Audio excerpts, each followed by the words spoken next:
নমস্কার, আমি সুশোভন পাল। আজ 5ই সেপ্টেম্বর শিক্ষক দিবস।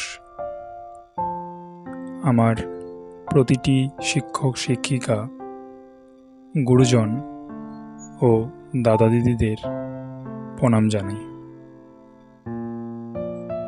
আজ পাঠ করছি আমার লেখা একটা কবিতা, দ্বাদশের শিক্ষাগুরু।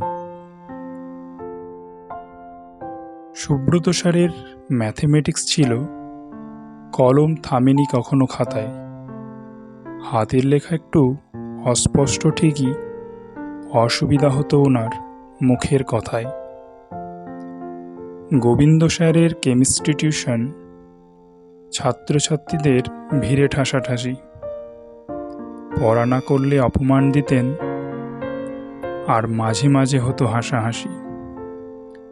সপ্তশী স্যার ছিলেন ফিজিক্স টিচার, ওনাকে সব ছোট্টুদা বলতো। পড়ালেখার মাঝেই আমাদের ইয়ার্কি মজা ভালোই চলতো।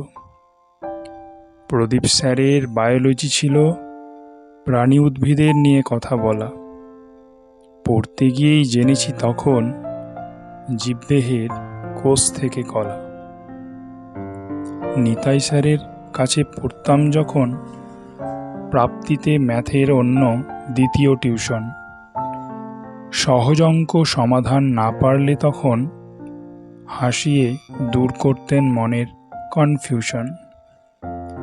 নিশীথ স্যারের ইংলিশ টিউশন, প্রাপ্তি থেকেই হয়েছিল সেই শুরু। পড়ার মধ্যে মুখে খিলখিল হাসি, ছিলেন বেশ মজাদার শিক্ষাগুরু। ধন্যবাদ।